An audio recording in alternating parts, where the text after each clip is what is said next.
You think cooking for one means opening cans and eating cold leftovers? Think again.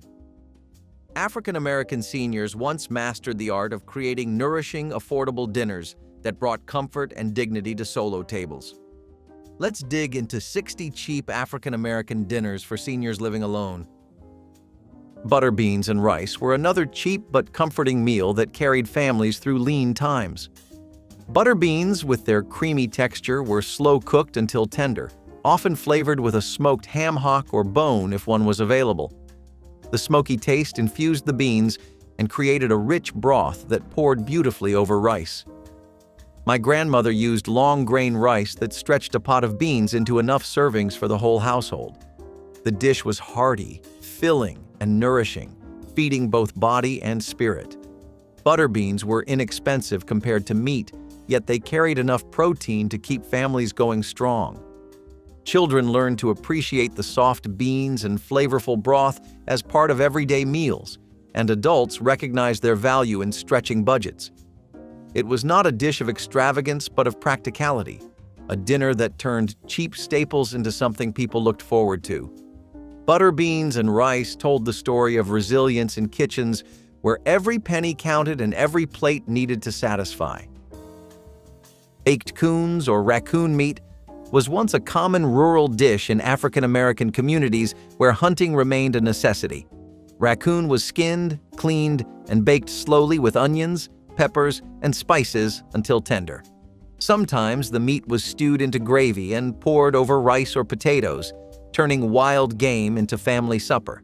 It was an accessible source of protein for households that could not afford store-bought meat, and hunters took pride in bringing it home.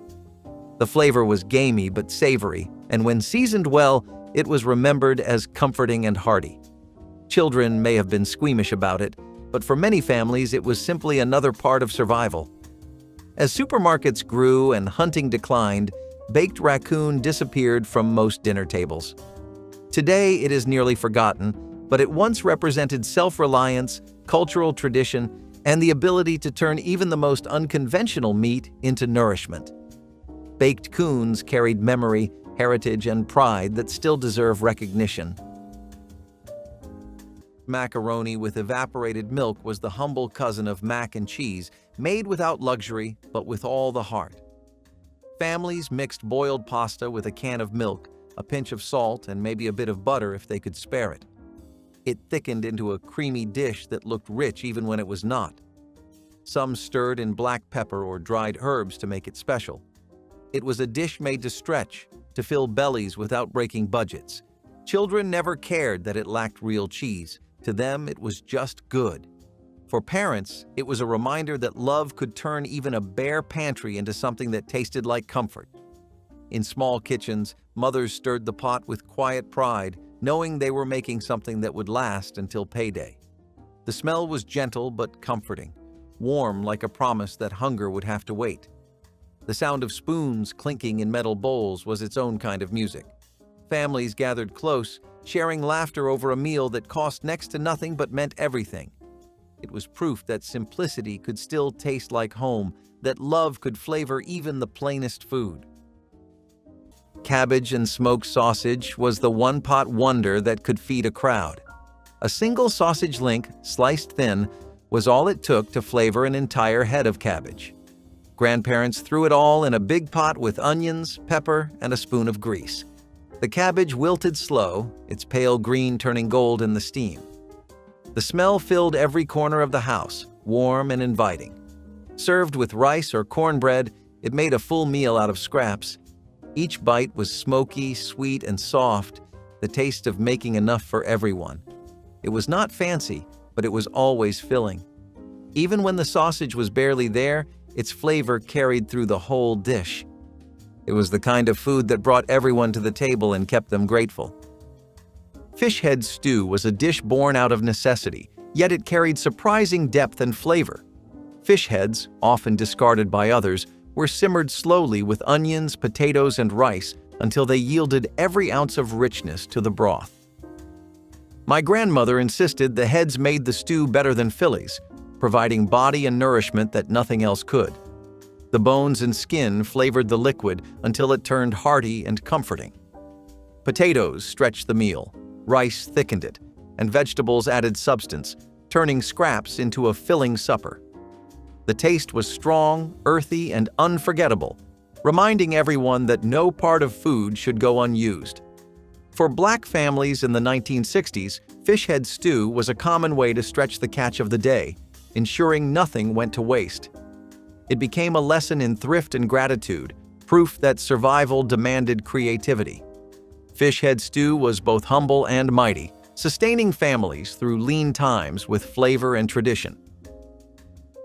Naples and beans were staple foods for so many indigenous peoples. It's a bit surprising this recipe isn't a bit more well-known. Most of the more popular tribes like the Navajo and the Apache were regular consumers of this. In desert areas, prickly pear cactuses were one of the most valued plants because of their versatility, and a big part of that was the reasons we went over earlier when we talked about roasted cacti. Young cactus pads were usually preferred because they were a lot more rich in water content. The beans were a longer process though, and they're just as annoying today as they used to be back then. You had to really soak them thoroughly overnight. Now, once the nopales were cooked, they would be mixed with beans and simmered for even longer, so that the flavor would genuinely mesh well. Some tribes would add wild onions, mesquite pods, and chili peppers for a more well-rounded flavor profile. It was actually quite an amazing little dish. Fried carp with cornmeal crust was a dinner born from riverside living and community fish fries. Carp were plentiful in American rivers, and African-American families caught them regularly, especially in rural areas. The fish was cleaned, coated in cornmeal, and fried crisp until golden brown, creating a meal that was inexpensive yet full of flavor. Cornmeal gave it crunch, while frying in hot grease added richness that made even the bony carp appealing. Families gathered outdoors, frying pans sizzling as fish came out one after another to feed hungry crowds. It was both dinner and celebration, a reminder of how community shaped food traditions. While carp later lost popularity to fish like catfish, in the 1950s it was still common on many tables. The flavor of fried carp may be forgotten now, but it once represented both self-reliance and joy. Fried carp with cornmeal crust was more than just a cheap dinner. It was an event that tied families and neighbors together. Gizzards and gravy over rice was a dish that took patience, not money. Gizzards were the kind of meat most folks overlooked, tough and chewy unless cooked just right. But when simmered for hours in seasoned broth, they softened into something delicious. The gravy was thick, poured hot over rice that caught every drop. It was soul food in the truest sense, made from scraps and turned into satisfaction. Every kitchen had its secret way of making it right, from adding peppers to browning the flour just so. You did not need fine ingredients, only faith that it would come together. The smell alone made neighbors knock, asking for a taste. It was a poor man's delicacy and a proud cook's triumph. Turkey necks with gravy turned what many ignored into something worth craving. Grandparents browned the necks first, letting them sizzle in a pan until the air filled with a smoky richness. A bit of flour, water, and thyme turned the drippings into thick brown gravy that coated every piece like velvet. The meat cooked for hours until it slipped clean off the bone, tender and rich with flavor. Served over rice or mashed potatoes, it looked simple but tasted like a feast. The necks may have been cheap, but the love behind them was priceless. Grandparents made the most of what they had, and this meal proved their creativity and care. The gravy was the best part, seasoned just right, spooned generously so nothing went to waste. Everyone at the table ate slow, grateful for the warmth, the smell, and the moment. It was Sunday flavor on a weekday budget, the taste of making do without feeling poor. Turkey necks with gravy were more than a meal. They were a celebration of resilience and resourcefulness that lived in every kitchen where pride cooked alongside hunger. Pork cracklin' cornbread was a dish that made even a simple pan of bread feel like a celebration. Cracklins, small crispy bits left from rendering pork fat, were cheap to come by and packed with flavor. My grandmother folded them into cornbread batter, the fat melting and the crunchy pieces scattering through every slice. Baked until golden, it came out hearty and rich, with texture that plain cornbread never had. The salty pork balanced the sweet cornmeal, making each bite feel indulgent even though the ingredients were inexpensive. Families sliced it thick and ate it alone or alongside beans, greens, or stews, letting the cracklins carry the flavor of meat through the whole meal. In the 1960s, this kind of dish made families feel proud, as though they had something special on the table despite the hardships around them. Pork cracklin cornbread was thrift turned into joy, simple food lifted by the spirit of making do. Hogging an entire hog for yourself was a great hobby for Native Americans. Wild boar roasts were a pretty common activity for Native Americans, but it wasn't something that they came up with. This was actually something they took from the Europeans for once. It was brought over to America by European explorers active during the 16th century. They brought it over in the Southwest, but native species began to spread over to the Southeast after continuous hunting.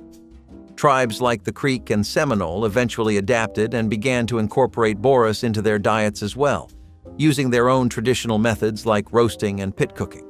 The wild boars were really tough to hunt though, but they got pretty good at hunting them down too because of their experience with bows and spears. Some cool military facts. Now, they wouldn't eat the boars as soon as they got them. These were actually mostly preserved for the winter because of the massive amounts of meat they would give. Pickled pig's feet with crackers may sound like a snack today, but in the 1950s it was often eaten as a full dinner plate in African American households. The feet were simmered, then packed in vinegar brine until tender and tangy. Served cold with a stack of crackers, they offered protein, fat, and flavor at almost no cost. Families valued them because they made use of parts of the hog that others discarded, turning waste into sustenance. The vinegar gave the dish a sharpness that cut through the richness, making it both refreshing and hearty. Children might wrinkle their noses, but many adults grew up seeing it as a delicacy tied to memory and survival. This dish reflected the cultural habit of using every part of the animal, honoring thrift and tradition. Though it has nearly vanished outside of specialty shops, pickled pig's feet with crackers once carried pride, practicality, and a unique taste that is rarely experienced today. Fried bologna and onions was the kind of meal that reminded people that flavor could come from almost nothing. A single slice of bologna, fried until the edges curled like a flower, filled the whole kitchen with that familiar salty smell. It sizzled in the old pan beside thin slices of onion that softened and turned golden, sweetening as they cooked. Some people laid it on white bread, others on biscuits, and a few ate it plain with mustard.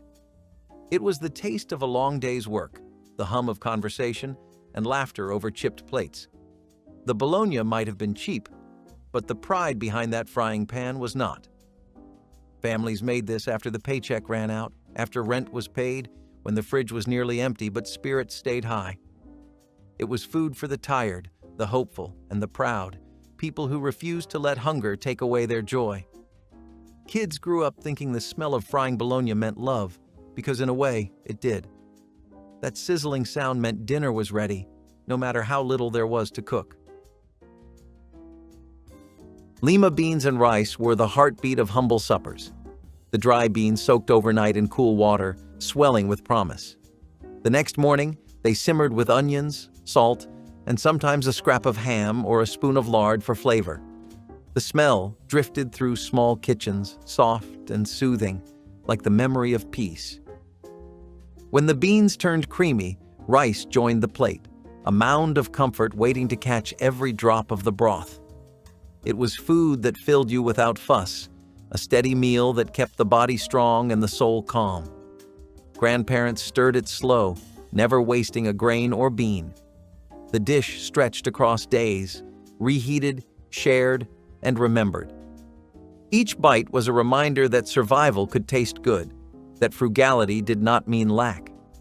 Lima beans and rice were the taste of balance, simple, complete, and deeply human. When money was thin and work was long, this was the dinner that never failed, a pot of patience feeding everyone who came hungry. Sweet corn and onion skillet was the kind of dish that came together quickly, made from what the garden and pantry had to offer. Fresh ears of corn, or sometimes canned when the season had passed, were sliced from the cob and tossed into a hot pan with sliced onions. Lard or bacon fat did the work of bringing flavor, sizzling until the onions browned and the corn caramelized. The smell was sweet and smoky, filling the house with a promise of comfort even before the first bite. It was cheap, it was fast, and it was nourishing, the kind of supper that stretched across countless families trying to make ends meet. My grandmother served it with bread or cornbread, letting the skillet's juices soak into every bite. The simplicity was its strength, just vegetables and fat, transformed into something more than the sum of its parts. Sweet corn and onion skillet reminded everyone that even with little, you could still eat well. Gooseberry and elk were one of the most prized dishes that Native Americans would make regularly. This was because elk was one of the most treasured animals they had.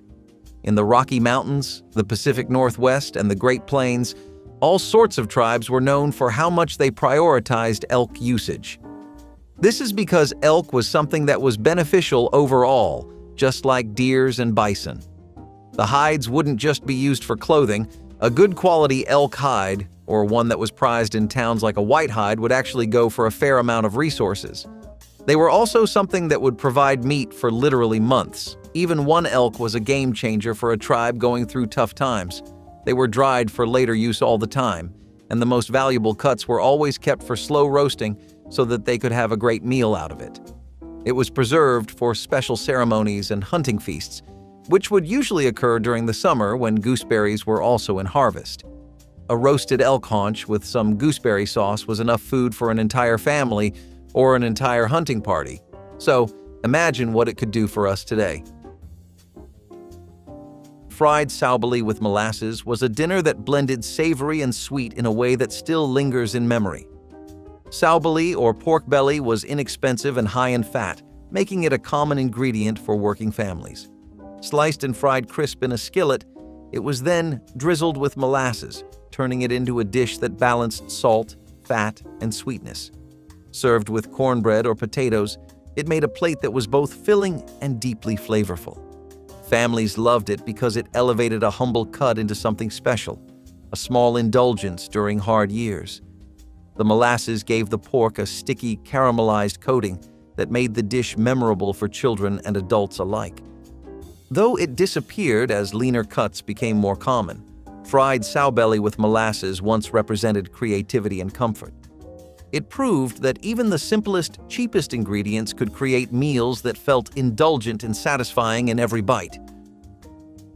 Ramen noodles with hot sauce and eggs might sound simple, but for many families in the 1970s, it was a miracle in a bowl. A few packs could feed everyone, and all it needed was water, fire, and imagination. The noodles curled in the pot, soaking up every bit of spice and salt, while the eggs dropped in and turned silky. Hot sauce gave it life, that fiery bite that cut through the sameness of struggle. It was quick, cheap, and hot, a meal that tasted like satisfaction. The whole house smelled faintly of pepper and pride.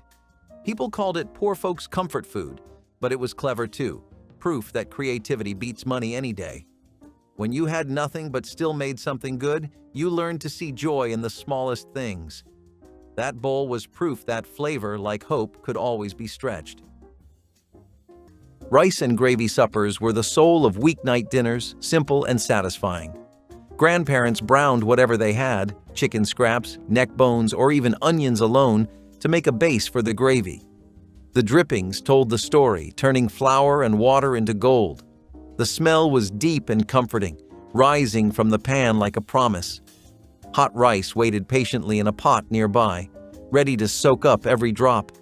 It was not fancy, but it was enough to fill every stomach and calm every worry. The first spoonful always tasted like home, salty and rich, carrying the flavor of care. When times were lean, the gravy was thin, but the love stayed thick. Every plate was scraped clean, nothing left behind. It was the dinner that kept families steady, warm, and thankful, proof that comfort did not need luxury, just a stove, some rice, and a little faith. It fed more than hunger. It fed hope. Grandparents knew that a good pot of gravy could fix most of life's small troubles. Sometimes it was made with leftover roast or chicken drippings saved from the night before. Other times it was built from nothing more than fat and flour, stirred until the color turned perfect. The magic was in the patience, the slow whisk, the right smell, the moment it thickened. In that moment, the kitchen turned into a place of peace. Sorghum syrup biscuits with milk were the kind of dinner that showed how families found sweetness even in struggle. Sorghum syrup, cheaper than sugar, was kept in jars that seemed to last forever, poured generously over hot biscuits fresh from the oven.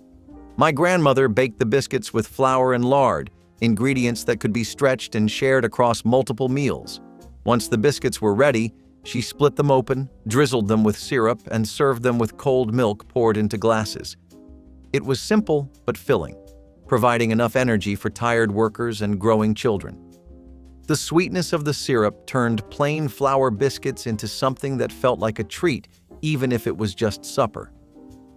In the 1960s, this kind of meal reminded families that comfort did not always need meat or elaborate dishes. It was about making do with what was on hand and finding joy in it. Sorghum syrup biscuits with milk were a reminder that sweetness could soften the edge of hardship. Corn and bean. Succotash is a really traditional dish with roots that extend very far into Native American cuisine, particularly among tribes that come from areas like the Great Lakes, eastern woodlands, and the northeastern parts of our country. The combination of corn and beans isn't something groundbreaking. It's something that's been popular in almost every kind of culture across the world. It's also something that is really valued in Native American culture. The combination of corn with squash is known as the Three Sisters method, like we previously mentioned. It's actually a really good technique because the corn you get from this is a lot sweeter, softer, and juicier. Think of it like teamwork, but for plants. Succotash itself is just a dish that takes those essential ingredients, like corn and beans, and mixes them with the kinds of vegetables, herbs, and seasonings that are available on hand. As a result, each tribe had their own regional spin on succotash, and wherever you would go, you would find a different variation. The dish was something that almost always consisted of dried corn and dried beans, though, but some tribes skipped the part where they dried beans, because then you wouldn't have to further soak them to soften them up. I like procrastinating too, so that's definitely a trick I'll keep in mind. Once it's done, it's one of the most refreshing meals you can ever have. Poke salad greens were one of the most unusual and risky dinners that families once depended on during lean times. Pokeweed grew wild in fields and ditches, but it contained toxins that required repeated boiling before it could be safely eaten. After being boiled several times, the tender greens were fried in bacon grease, creating a dish that was flavorful and filling despite its humble origins. For African American households in rural areas, poke salad greens represented the practice of foraging when store-bought vegetables were too costly. They were seasonal, unpredictable, and sometimes the only green food available. The dish carried both danger and ingenuity, showing how families turned nature's weeds into supper. Cornbread often sat alongside the plate, soaking up the grease and juices. Though nearly forgotten today, poke salad greens were once a staple in communities where self-reliance meant survival. They reflected both courage and creativity in the kitchen, an echo of a time when every meal required effort, knowledge, and a willingness to make do. Canned sardines with crackers and mustard were the no-cook meal that kept hunger away when the stove stayed cold. It was the supper of night shifts, factory breaks, and long days that never seemed to end. You peeled back the tin, spread the fish on saltines, added a dab of mustard, and called it dinner. It was sharp, salty, and strangely comforting. People who ate this did not care about appearances. They cared about surviving another day. The tang of mustard, the crunch of crackers, the oil of the sardines, it all came together in quiet satisfaction. It was the food of those who refused to quit. In a world that gave them little, they made do with what they had and made it taste like perseverance. Smothered chicken backs were proof that nothing went to waste in a smart kitchen. The backs were the cheapest part of the bird, bony and overlooked, but in careful hands they became tender miracles. Grandparents fried them first in a cast iron pan, browning the skin to perfection. The drippings turned into gravy, flour, water, and a slow stir until thick and golden. The chicken went back in, simmering until the meat slipped off the bone and the gravy clung to every piece. The smell was deep and familiar, the kind that pulled everyone to the table. A pot of rice sat nearby, waiting to catch all that flavor. It was food born from thrift, yet full of pride.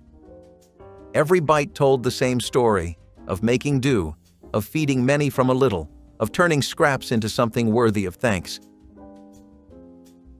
Rice and molasses supper was one of the simplest meals, but also one of the most remembered. A pot of rice was inexpensive, filling, and always on hand, but paired with a drizzle of molasses, it turned into something sweet and sustaining. Sugar was too costly for everyday use, but molasses was affordable and sold in larger tins that seemed to last forever. Families poured it over steaming bowls of rice, letting the dark syrup seep into the grains until they gleamed. The taste was rich, almost smoky, with just enough sweetness to make children smile. It was often eaten at the end of the day when no meat could be spared, and it carried people through the night with enough strength to face the next morning. My grandmother told me rice and molasses was a treat disguised as necessity, proof that resourcefulness could soften the edge of scarcity. In the 1960s, when black families were stretching every dollar, rice and molasses kept hunger at bay while still offering a touch of comfort. Simple, cheap, and unforgettable, it was a meal born of need but remembered with love. Venison is one of the most common meats throughout all of history, so it's no surprise that the Native Americans have their own nutty take on it as well.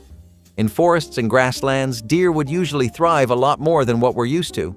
There used to be, like, massive packs of them roaming around everywhere. Before the 20th century, also, the American chestnut tree was in its golden years. It was devastated later by regional hazards and blight. Chestnuts were something that were available all over eastern woodlands, so it was very easy to forage them and gather them for emergency situations. Venison was always a staple meat for all kinds of tribes, especially the Cherokee, Shawnee, and Algonquians. Deer was something that was respected by tribes for how much the animal would take care of them.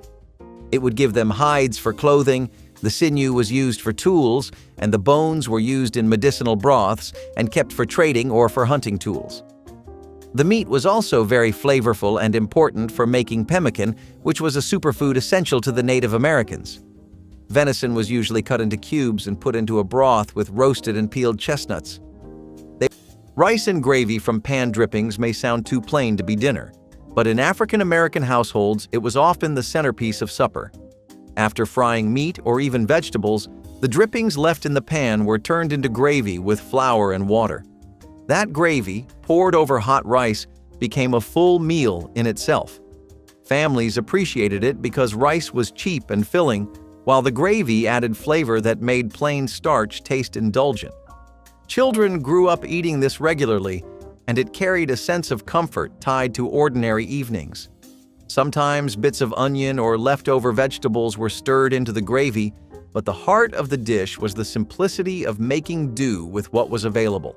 It represented survival and creativity, turning the smallest leftovers into sustenance. Though it has faded from common memory, rice and gravy from drippings still stands as a reminder that resourcefulness can transform even the humblest ingredients into something worth remembering. Cabbage and smoked neck bones filled the air with a smoky sweetness that said dinner was near. Every southern kitchen knew that smell, the kind that wrapped itself around the walls and made people hungry just walking by. The cabbage boiled down soft, soaking up every bit of salt and smoke from the neck bones. It was simple food that turned into a feast when paired with cornbread or rice. In the 1970s, this was survival cooking at its finest. One pot, one stove, one meal to feed a whole family. You did not need much money, just time and patience. The meat was cheap, but the taste felt like Sunday. It was humble, honest food that brought people together. Kids would hover over the pot, waiting for that moment when the lid lifted and the steam hit the air. The dish carried more than flavor. It carried memory, the kind that sticks to your ribs and your heart. Neck bone stew was the dish that made patience taste like home. Grandparents started it early, browning the bones slow until the house filled with the smell of salt, pepper, and smoke. The meat was tough at first, but they knew that time could turn even the hardest cuts tender. A pot of onions, celery, and carrots followed, simmering until the broth grew deep and rich. The bones gave flavor to everything they touched, the fat melting into gold that coated every spoonful. Sometimes potatoes joined the mix, sometimes rice, but the heart of the dish was always the same, making something out of what others overlooked. The stew bubbled for hours, humming low like a hymn on the stove. By supper, the meat slipped free from the bone, soft and ready. It fed everyone, from children to elders, warming stomachs and spirits alike. Neckbone stew was not just food, it was proof that care could turn scarcity into comfort. Every bite held a memory of waiting, stirring, tasting, and sharing. It taught that good things come slow and that nothing was ever too little when cooked with love. In every bowl lived the story of endurance, flavor, and faith that kept families strong through every hard season. Chicken wing stew was one of those meals that would surprise modern ears, since wings were once the cheapest part of the bird. My grandmother bought them in bulk when she could, piling them into pots with onions, celery, and carrots. Slowly simmered, the wings gave up their fat and flavor, turning thin broth into rich gravy. She thickened it with flour or cornstarch, serving it hot over rice or bread to stretch it even further. It was messy eating, but no one complained because the taste was so comforting. Wings may be prized today, but in the 1960s they were scraps, turned into nourishment by clever hands. She said every part of the bird had value if you treated it with respect. Chicken wing stew carried the spirit of thrift, transforming what others dismissed into something that filled the house with warmth.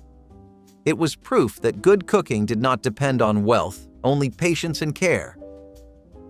They would be fond of using Jerusalem artichokes, squash, and wild onions as well, so stock up on your root vegetables before trying this. Corn husk-wrapped tamales have incredibly deep roots in a lot of Mesoamerican cultures. I know you might not really associate them with a lot of different ethnic groups, but it's genuinely something a lot of them have used throughout their history. There were specific tribes like the Pueblo and Hopi that had very agricultural lifestyles, and the Pueblo even had trade and cultural connections with Mesoamerican civilizations. They would share their knowledge with Mexican cultures, and in return, the Mexicans would share theirs. And that's how Native American tribes first became familiar with the idea of tamales. They were already very used to working with dried corn kernels and grounding them into masa. Also, these are a lot different from the typical tamales you might be used to because they usually rely on bison, venison, and rabbit. And each of those has its unique world of flavor different from the chicken and beef we're so used to on the corners of our streets.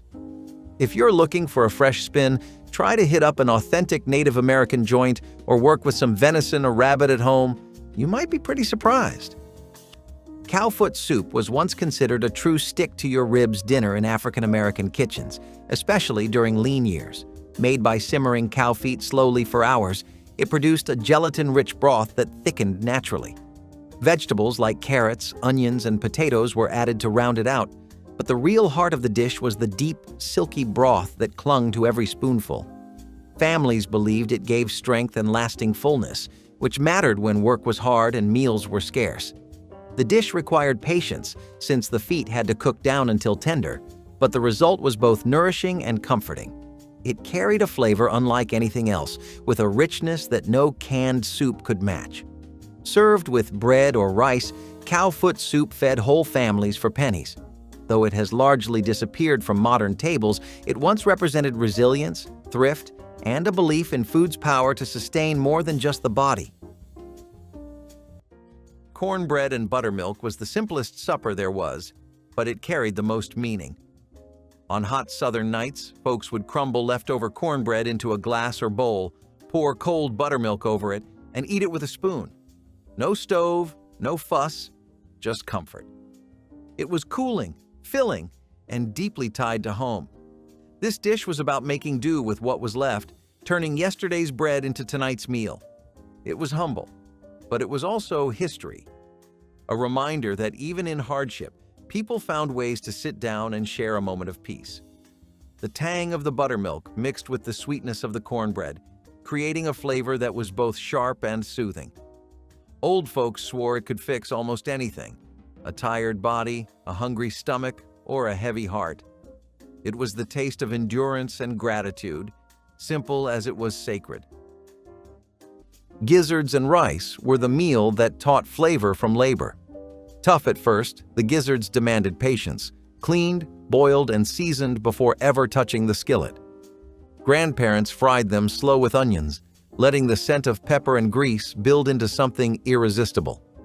Once tender, they met a pot of rice, plain but proud, soaking up all that savory juice. It was not fancy, but it was rich in spirit, feeding families that refused to waste a thing.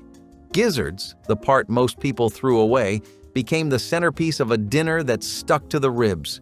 The sound of the knife chopping, the hiss of the pan, the quiet hum of the stove, all of it felt like music in a home where nothing came easy but everything was earned. It was dinner built from wisdom, not wealth. Each bite carried gratitude and grit, proof that poverty never lacked flavor. Pumpkin stew with onions was the kind of dish that proved homegrown vegetables could anchor a meal. Pumpkins were easy to plant, easy to store, and yielded enough flesh to keep a family fed for weeks. My grandmother peeled chunks of pumpkin, cooked them down with onions, and let the pot simmer until it turned thick and savory. The sweetness of the pumpkin mixed with the sharpness of onion, creating a balance that felt hearty and satisfying. Sometimes she added a little pepper or a leftover bone for extra flavor, but even plain, the stew was filling. Served with bread or cornbread, it was enough to feed a household without meat or costly ingredients. In the 1960s, pumpkins were not just for pies or holidays, they were staples, pulled from backyard gardens and turned into supper. The stew carried warmth, thrift, and creativity in every spoonful. Pumpkin stew with onions showed that survival did not mean going without taste, only learning to love what the land gave freely. Newman pilaf is something that's actually a traditional Native American dish centered entirely around wild rice. I know a lot of us are some genuine fans of rice, so for you guys, this will be a good one. It's something that's great as a summer or early fall dish, and it's also pretty healthy. The nutty and earthy flavor unique to wild rice is what really makes this dish stand out. It gives you a way stronger flavor than brown or white rice. It's also a lot more firm and chewy, which is great for people who don't really like their rice on the mushy side. If you parch it with fire, you can even impart a smoky undertone to it. All you need are some walnuts, maple syrup, and cranberries, and you're good to go. Wild rice is still something you can easily get from any local grocery store. Once you have everything you need, you rinse the wild rice, simmer it until it's tender, drain all the excess water, add any flavorings, and then serve it as warm as you can. This is a dish that's considered sacred in the culture of some tribes, particularly the Anishinaabe culture. It's also a great source of protein if you aren't feeling like meat this week. Cornmeal dumplings in Potlikker were a staple of Southern African American kitchens, where nothing went to waste. After collard greens or turnip greens were boiled, the leftover broth, rich with nutrients and pork flavor, was called potlikker. Cornmeal dumplings, simple mixtures of cornmeal and water, were dropped into that broth and simmered until tender. The result was a starch-heavy, comforting dish that cost pennies but filled stomachs. Families valued it because it made the most of what was already cooking, turning leftovers into a whole new meal. For children, dumplings in potlikker were warm and familiar, often tied to memories of sitting around the table with family. The dish reflected both resourcefulness and tradition, showing how African American households transformed scraps into suppers that carried meaning. Though rare today, cornmeal dumplings in potlikker stand as one of the most powerful examples of thrift meeting comfort.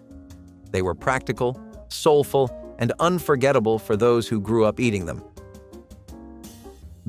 Turkey necks and gravy were the kind of meal that started from scraps and ended like a feast. Bought cheap at the butcher, these bony cuts looked like nothing special, but a few hours in a pot proved otherwise. The meat fell from the bone, tender and rich, and the broth turned silky with flavor. A roux turned it into thick gravy poured over rice or mashed potatoes, stretching the meal to fill every plate. The scent of it cooking could make a house feel alive again. This was not just dinner, it was survival served with soul. The lesson was simple. With time and patience, even the cheapest meat could turn into a meal worth remembering. The bubbling pot filled the air with warmth, calling everyone home before the sun went down. Kids would peek in the kitchen, eyes wide, waiting for the first ladleful. When the meal was finally served, it felt like Sunday dinner, even if it was a Tuesday night.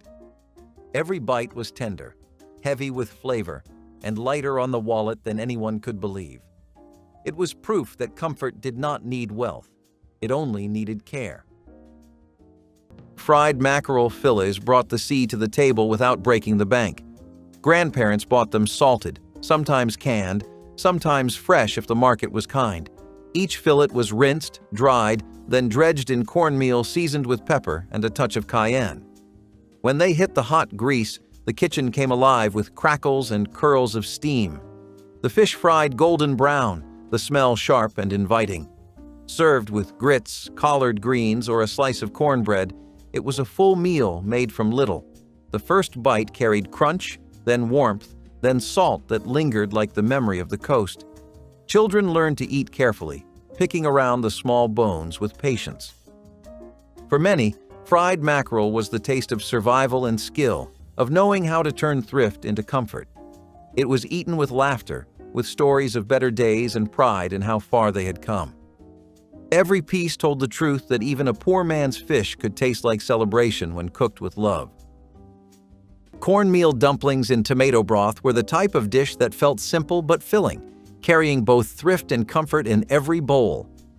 The broth began with canned or fresh tomatoes, cooked down with onions, garlic, and a touch of seasoning to build a savory base. My grandmother mixed cornmeal with a bit of flour, salt, and water to form small dumplings, dropping them carefully into the bubbling pot. As they simmered, the dumplings softened into tender bites, soaking up the tang of the tomatoes while thickening the stew. The smell alone brought everyone to the kitchen, the blend of corn and tomato promising something hearty without needing meat. Cornmeal was cheap and always on hand, a staple in Black households across the South. Tomato broth was inexpensive too, whether from garden harvests or canned goods bought in bulk. Together, they created a meal that cost next to nothing but filled hungry stomachs with warmth. Cornmeal dumplings in tomato broth turned two of the humblest ingredients into a family staple, proving that frugality and care could produce meals worth remembering. When you hear about ash-baked sweet potatoes, your mind immediately raises several question marks, because why is there ash on my food? Yet this was a common practice done by Native American peoples back in the day. It was very regular for sweet potatoes to be placed directly in the embers of an open fire or to be layered with hot ash to protect them from the flame. Otherwise, you would risk burning those potatoes. And wastage was a very different concept back then to what it is now. Nowadays, a little kitchen-related oopsie-daisy isn't anything to worry about. It happens, we just hold space for it. Back then, it was actually a deal, like you really didn't want to be wasting food like that. Depending on the size of the sweet potatoes, they would usually bake for an hour or 45 minutes, and the heat from the embers and ash would help to soften the potatoes. The best part was that they would also get a ridiculously nice smoky texture and flavor from it too. Sweet potatoes were something the Cherokee and Creek tribes got really good at, and it was for this exact recipe. Stewed chicken feet were once prized for their gelatinous texture, which gave body and richness to soups and stews. African American families often simmered them slowly with onions, peppers, and seasonings, creating a dish that wasted nothing from the bird. The feet added thickness to the broth, turning a simple pot of vegetables into something hearty enough to feed everyone at the table. Children often found them odd, but adults valued their flavor and the way they made scarce ingredients stretch further. In many households, chicken feet carried cultural memory, connecting meals to traditions brought from Africa and the Caribbean. They were inexpensive, easy to obtain, and a reminder that no part of the animal was left behind. While rarely eaten in Black homes today, stewed chicken feet once stood as a quiet testimony to thrift and survival. They made humble pots of food taste rich, nourishing both body and spirit. Their decline reflects changing times, but their history remains a vital part of dinner traditions. Fried cabbage and potatoes was the smell of thrift and warmth rolled into one. The sizzle of sliced potatoes hitting the skillet mingled with the sound of cabbage crackling as it softened. It was a poor man's stir-fry, made with nothing fancy but full of flavor. Sometimes bacon grease or a strip of fatback turned the whole thing smoky, rich, and satisfying. The meal came together fast, just a handful of ingredients, but it fed everyone around the table. Children knew this dinner meant it was almost payday, when everything left in the pantry came together for one last meal. It was humble food, but every bite was seasoned with care. What made it special was not what it cost, but the way it could make a home feel full again, even when the shelves were bare. The pan clattered, the scent rose, and people gathered close without being called. The potatoes browned to perfection, the cabbage wilted into silk, and suddenly poverty felt far away. The laughter that filled the room tasted better than any feast. Fried cabbage and potatoes might not have been much to look at, but it carried dignity in every bite. It turned scraps into satisfaction and made sure no one went to bed hungry. Fried bologna sandwiches were the weeknight heroes of the kitchen. Bologna hit the hot skillet with a sizzle, the edges curling like petals as it browned. Grandparents flipped each slice just once, careful not to burn the good parts. The smell was sharp, salty, and rich, filling the house faster than the hunger could. White bread waited on the counter, sometimes toasted, sometimes soft, and mustard or hot sauce turned it into magic. When money ran short, this sandwich saved the day. It was fast, filling, and full of character. Kids loved the crunch at the edge, the way the heat softened the bread just enough to make it melt in your hands. Grown folks knew it for what it was, a humble blessing. Fried bologna sandwiches tasted like memory and invention, like comfort built on what little was left. Mustard greens with salt pork were the kind of dish that spoke to both thrift and tradition. Collard greens were loved, but when money was tight, mustard greens filled the pot just as well, with a sharper bite and a quicker cook. My grandmother simmered them slowly with scraps of salt pork, the fat melting into the broth until every leaf carried flavor. The kitchen smelled earthy, smoky, and strong, reminding everyone that even the humblest greens could feel like a feast when seasoned with care. She always said the broth, what some called potlikker, was the best part, soaking it up with cornbread to make sure not a drop was wasted. It was a dish that brought families together around the table, passing bowls and breaking bread even when meat was scarce. Salt pork was cheap because it was mostly fat, but it gave depth to every bite, transforming greens into comfort. In the 1960s, this was not just a side, it was supper, filling bellies after long days of work. Mustard greens with salt pork carried heritage, thrift, and resilience in one simmering pot. Numan pilaf is something that's actually a traditional Native American dish centered entirely around wild rice. I know a lot of us are some genuine fans of rice, so for you guys, this will be a good one. It's something that's great as a summer or early fall dish, and it's also pretty healthy. The nutty and earthy flavor unique to wild rice is what really makes this dish stand out. It gives you a way stronger flavor than brown or white rice. It's also a lot more firm and chewy, which is great for people who don't really like their rice on the mushy side. If you parch it with fire, you can even impart a smoky undertone to it. All you need are some walnuts, maple syrup, and cranberries, and you're good to go. Wild rice is still something you can easily get from any local grocery store. Once you have everything you need, you rinse the wild rice, simmer it until it's tender, drain all the excess water, add any flavorings, and then serve it as warm as you can. This is a dish that's considered sacred in the culture of some tribes, particularly the Anishinaabe culture. It's also a great source of protein if you aren't feeling like meat this week. Molasses and butter over rice may sound like dessert, But for many African American families, it was a real supper when meat was out of reach. A pot of rice was boiled, then topped with butter and a drizzle of dark molasses, creating a dish that was sweet, rich, and comforting. Children loved it because of the sweetness, while parents valued its ability to fill empty stomachs quickly and cheaply. Rice stretched across multiple meals, and molasses was one of the most affordable sweeteners available at the time. Together, they created a plate that was both simple and satisfying. This dish carried echoes of resourcefulness from the Depression era, reminding families that food did not need to be complicated to be memorable. It was eaten hot from the stove, often as a stand-in for full dinner when money was gone. Though rarely made today, molasses and butter over rice was once a staple that brought warmth, sweetness, and resilience into households across the South. Rice and tomato stew was what happened when creativity met scarcity. Canned tomatoes were cheap, rice was filling, and together they made something magical.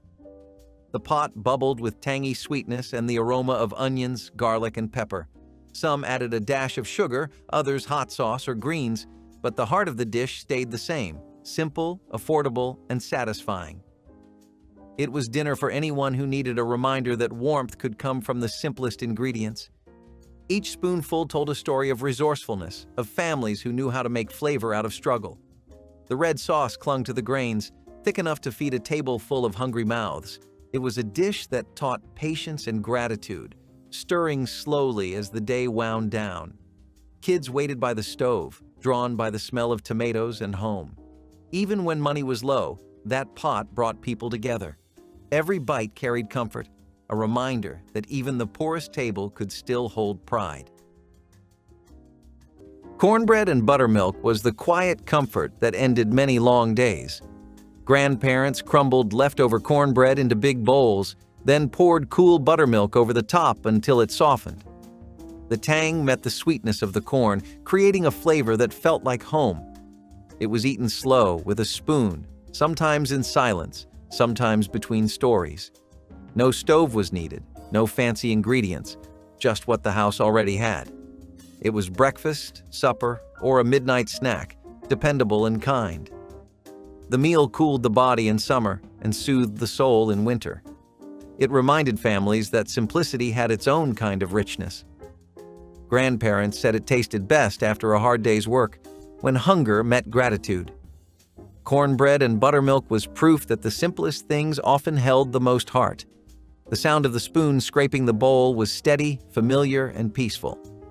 It was the kind of food you didn't rush, the kind that let the day fall away while you ate. Children grew up watching their elders eat it, learning that comfort didn't need sugar or spice, just love and something made by hand. Stewed field peas with cornbread was a Southern staple that seemed to appear on tables no matter how hard times got. Field peas were inexpensive, easy to grow, and dried well enough to last through seasons, making them a dependable ingredient when other food was scarce. My grandmother simmered them slowly with onion, maybe a scrap of pork if any was left, until the peas broke down into a thick, savory stew. Cornbread was baked alongside, crumbly and warm, and served as the perfect companion, soaking up every bit of broth. Together they made a full meal, packed with enough substance to keep workers fed after long days in the fields or factories. Field peas were humble compared to black-eyed peas or butter beans, but they carried a taste of the land, earthy and comforting. For families with little money to spare, this pairing was dependable, stretching across generations as a dish of both necessity and pride. Stewed field peas with cornbread filled stomachs, warmed hearts, and reminded everyone that simple food could still be good food. Acorn squash was an incredibly popular cultivated vegetable among many different kinds of tribes. Squash in itself is something the Native Americans experimented with a fair amount. All of that effort eventually brought about the Three Sisters agricultural method, which was basically just growing crops of corn, beans, and squash together. The way they grew helped the other plants grow, so they were always grown together because the end result was more fantastic than if they were grown individually. Sweetening squash with maple syrup was also something that was popular among tribes who were centered around maple syrups, and I don't know if you know this, But tapping into maple trees for the syrup was a very common practice of the Native American peoples.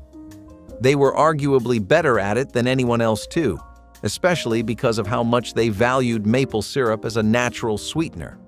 Some tribes genuinely loved to have it without the syrup, though. They would slice it and dry the squash in the sun for long-term storage. Souse meat with vinegar and peppers was a tangy loaf that turned scraps into something families truly valued. Pig heads, ears, and other parts were boiled down until tender, seasoned with peppers and spices, then cooled until the broth turned gelatinous. Sliced cold, it was eaten with bread or crackers, making a thrifty dinner that filled stomachs when little else was available. African American families appreciated it because it wasted nothing and carried a bold flavor that stood out compared to plainer dishes. The vinegar gave it sharpness, the peppers added heat, and the texture was unlike anything else at the table. Children sometimes hesitated, but for adults it was a taste tied to survival and tradition. It was also served at gatherings, reminding everyone how community meals grew out of resourcefulness. Though rarely made today, souse meat was once a reminder that flavor and thrift could meet in unexpected ways. Its disappearance speaks to changing tastes, but for many it still recalls home and heritage in every bite. Liver and onions was the kind of meal that tested your resolve before rewarding your patience. The smell filled the kitchen long before dinner was ready, and not everyone liked it. But when money was tight, taste had to take a back seat to nourishment. Thin slices of liver, dredged in flour, hit the pan with a sharp hiss, followed by the sweet perfume of onions caramelizing low and slow. It was a dish packed with iron, one that kept workers strong through long days. Mothers would tell their children, "Eat up, it will put strength in your bones." And they meant it. It was not a luxury meal, but it was medicine in disguise. The bitterness faded as the onions sweetened, turning hardship into something almost pleasant. By the end, plates were wiped clean because waste was not an option. This was food that reminded families that survival always came first, and pride could taste better than comfort. The frying pan became a teacher of patience, sizzling with rhythm and purpose. Families learned that love sometimes wore the scent of onions and the taste of endurance. Even those who disliked liver remembered the care behind it. The scraping of the skillet, the quiet stirring, the sigh of a mother watching her family eat. It was a meal that told a story of strength in silence, proving that even bitter food could leave behind a sweet memory. Pinto bean soup was the meal that made hard times taste soft. Grandparents soaked the beans overnight, letting them swell in tin pots while they slept. The next morning, onions, salt, and sometimes a small ham bone went into the water. The kitchen filled with the slow rhythm of simmering, a sound of hope that things would stretch one more day. The broth thickened as it cooked, rich with starch and strength. The smell alone could calm an empty stomach. Sometimes they crushed cornbread into the bowl, letting it soak up every drop. It was food that filled and comforted, humble yet full of soul. Pinto bean soup did not need meat or luxury to matter. It only needed time and patience. Grandparents called it a working man's stew, but it was more than that. It was a reminder that no meal made with love was ever small. Giblet gravy over rice was one of those dinners that showed how nothing went to waste in the kitchen. Chicken was expensive, but the innards, the gizzard, liver, and heart were cheap or sometimes even given away by butchers. My grandmother chopped them small, simmered them in broth, and thickened the pot into a rich gravy that smelled like Sunday supper. Poured over rice, it became hearty enough to stretch across the whole family. The rice soaked up the flavor, turning a small handful of giblets into a meal that fed 6 mouths without complaint. Some children turned up their noses at first, but hunger taught quick appreciation, and the taste of the gravy was strong, savory, and full of life. She said, "Giblet gravy was proof that dignity came not from the cut of meat, but from the hands that prepared it." In the 1960s, this dish carried people through lean nights, filling bowls with warmth when little else could be afforded. Giblet gravy over rice was frugality turned into something satisfying. there's one dish that captures Native American cuisine, it's roasted duck with wild plum sauce. Traditionally, indigenous tribes across North America hunted wild game like duck, which provided a rich source of protein and fat, especially crucial during colder months. Ducks were slow roasted over open flames, allowing the skin to crisp up beautifully while keeping the meat juicy and tender. Now, let's talk about the real star, which was the wild plum sauce. Wild plums were treasured by native peoples, especially in the Great Plains and Midwest regions. Tart and naturally sweet, these little fruits were foraged in late summer and used to make everything from preserves to savory sauces. When simmered down into a reduction with a hint of honey, wild herbs, and sometimes even a dash of cedar or juniper for that forestry punch, the sauce turns into a tangy, slightly sweet glaze that perfectly complements the roasted duck. It's a reminder of how native cuisine masterfully used local, seasonal ingredients to create meals that were not only nourishing, but also deeply satisfying. Trust me, once you try it, you'll wonder how you ever lived without it. Rabbit and dumplings was a rural supper that leaned on hunting and simple flour cooking to keep families full. Rabbits were easy to catch, making them a dependable protein for those who could not afford store-bought meat. The meat was simmered into tender stews, then patted out with flour dumplings that floated in the broth and stretched the meal further. African American households valued rabbit because it represented self-reliance and survival. Dumplings were cheap, easy to prepare, and gave the pot a hearty feel that turned one rabbit into supper for everyone. The flavor was earthy, comforting, and tied closely to the land where the food came from. Families ate it together after long days in fields or factories, grateful for anything that filled plates. Though game has nearly vanished from modern kitchens, rabbit and dumplings once stood at the center of many suppers. It carried both necessity and comfort, showing how rural traditions shaped African American dinner tables for generations. Black-eyed peas with rice, known as Hoppin' John in many homes, was a Southern meal that carried hope with every serving. It was said to bring good luck, but in truth it brought sustenance and comfort when there was little else to go around. The peas simmered slow with bits of onion, garlic, and maybe a scrap of ham bone if one could be spared. When spooned over rice, it became a full meal, soft, creamy, and full of quiet strength. It was one of those dinners that needed no introduction because it always arrived at the right time. In the 1970s, families who had little still found joy in it, believing that a good pot of peas could chase away bad fortune. That kind of faith turned poverty into pride. The aroma was enough to lift spirits, drifting through screen doors and down front porches. Even the pot itself told stories, passed from grandmother to mother, always filled with the same promise: luck, love, and full bellies. Some swore by eating it on New Year's Day, others made it whenever life felt uncertain. Either way, it reminded folks that good fortune could be cooked right on the stove, one slow stir at a time. For many, the dish became a ritual of renewal, the kind that turned one meal into a memory that never faded. Children who grew up on it would make it for their own families years later, repeating every step the same way their mothers did. The simple act of stirring a pot became a connection to generations past, a quiet thank you to those who survived on faith and beans. Canned tuna casserole brought the 1970s pantry to life. A single can of tuna, a can of cream soup, a handful of noodles, and a little imagination turned into something hearty and warm. Grandparents stirred it all together, added a sprinkle of breadcrumbs on top, and baked it until it bubbled golden. The smell of the oven filled the house with comfort and memory. It was a one-pan miracle that fed everyone without complaint. Kids loved the creamy texture. Adults loved that it stretched the grocery dollar.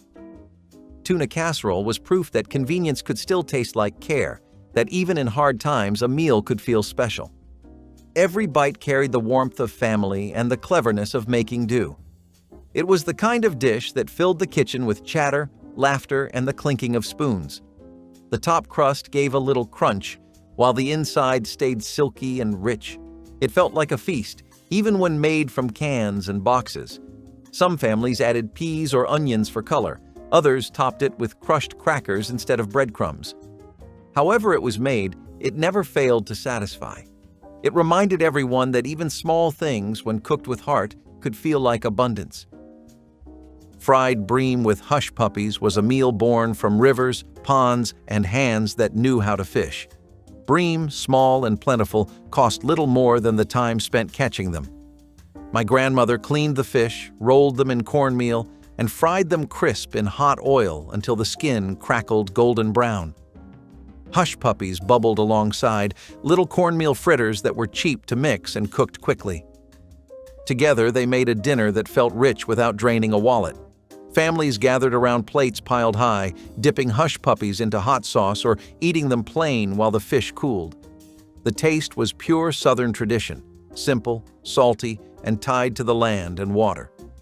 In the 1960s, when grocery stores were expensive, fishing poles and cast nets provided meals for families who had little to spare.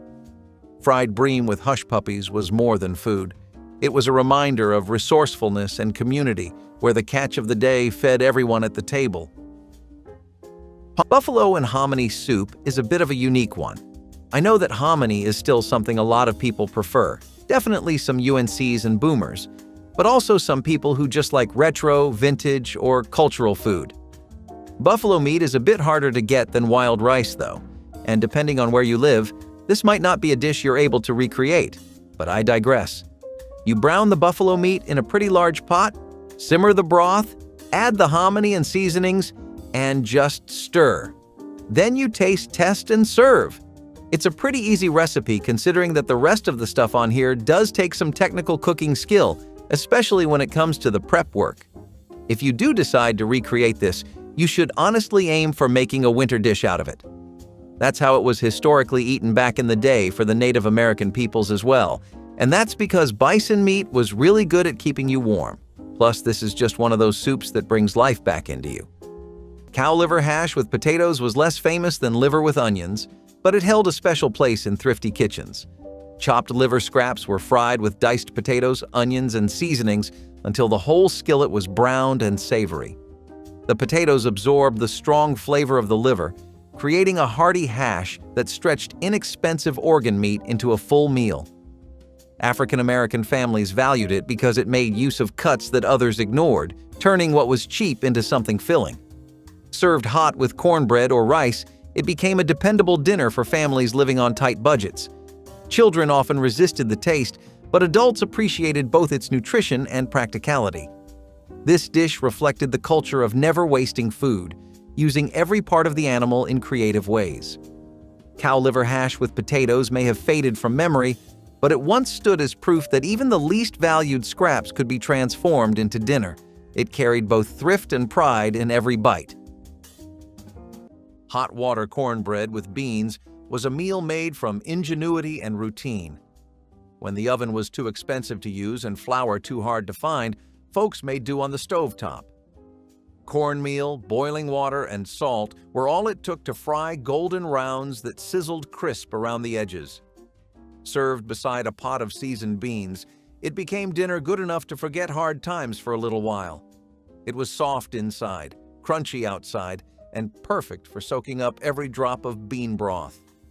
That combination filled stomachs and lifted spirits, proof that poverty never stood a chance against a skilled cook with a hot pan. The sound of the cornbread frying was like music, sharp, rhythmic, and alive. Children watched as their mothers flipped each piece, timing it by instinct. Sometimes a little sugar was added, sometimes a sprinkle of pepper, but the result was always the same. Simple joy on a plate. Even when cupboards looked bare, a bag of cornmeal could turn a kitchen into a place of plenty. It was survival disguised as comfort, the kind of meal that told the world that love could still taste golden and crisp. Collard greens with ham hocks simmered slow and proud, the pot working as long as the day. Grandparents washed each leaf by hand, folding them into the pot with care. The ham hock gave just enough salt and smoke to flavor every bite. The greens wilted down into something tender, deep, and full of life. The smell filled the house, steady and strong, like a heartbeat. Cornbread waited nearby to soak up the potlikker, the broth rich with flavor and history. This was food that comforted, that healed, that reminded families where they came from. It was simple, but it carried power, and that made it sacred. Collard greens with ham hocks were a hymn cooked in a pot, a prayer whispered over the stove. Grandparents taught the younger ones to taste the broth before it finished, adding a pinch of pepper or vinegar if needed. Everyone had their own way of making it, but the feeling was always the same. The greens brought people together over stories, songs, and shared plates. Eating them was more than habit, it was heritage. In every spoonful was the echo of hands that had picked, washed, and cooked for generations before. Boiled turnips with cornbread crumbs was another way families stretched cheap vegetables into full meals. Turnips were easy to grow and often given away, their strong flavor softened by boiling them until tender. My grandmother ladled the hot turnips into bowls and topped them with crumbled cornbread, the bread soaking up the broth until it became hearty enough for supper. It was plain food, yes, but it kept stomachs full on nights when meat was scarce.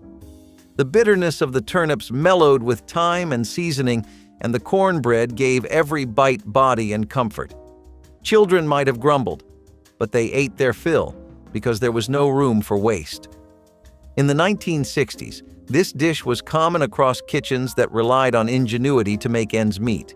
It was a simple combination, yet it carried dignity because it represented survival. Boiled turnips with cornbread crumbs may not have been fancy, but it held families together through lean times. Before European contact, a lot of Native American tribes had an incredible amount of access to wild tubers and roots. This was really true for potatoes, which had been domesticated in South America. They began to replace some root vegetables as a staple crop because of the sheer amount of utility. I mean, that's a cultural fact that holds true even now. Who can really deny the worth of a potato? Some days, it feels like it's worth more than all the designers in your wardrobe. Native Americans also had an incredibly interesting way of preparing these potatoes. Frying them in bear fat is definitely something I haven't really thought of before. But then again, these people used to hunt bears semi-regularly, so I think we're on pretty different ends of the spectrum. The potatoes would be sliced and fried in bear fat on a flat stone over an open fire, and it would actually make for some extremely rich and crispy potatoes. Potato and onion gravy over cornbread was one of those suppers that stretched simple ingredients into something far more satisfying than it looked. Families who did not have access to meat would fry onions in leftover drippings, add water and flour, and stir it into a thick brown gravy. That gravy, poured over wedges of cornbread, turned into a filling plate that could quiet hunger at the end of a long day. The onions gave sweetness, the drippings added depth, and the cornbread soaked it all up like a sponge. In African American households across the South, this became a dependable way to feed large families on very little. Cornmeal was cheap, onions were plentiful, and gravy turned scraps into a real meal. Children might not have known they were eating out of necessity because it tasted comforting and rich. This dish has faded as quick meals replaced slow stove cooking, but for many who grew up with it, the memory of potato and onion gravy over cornbread still means home and survival. Homemade pinto bean soup was a meal that proved patience was a cook's greatest wealth. Beans soaked overnight and simmered all day, filling the house with warmth and the scent of promise. Onions, salt, and a bit of leftover fat were enough to make it rich. It stretched far, one pot for dinner, the rest reheated for lunch. A family could live off it for days, spooning out bowls that tasted better each time.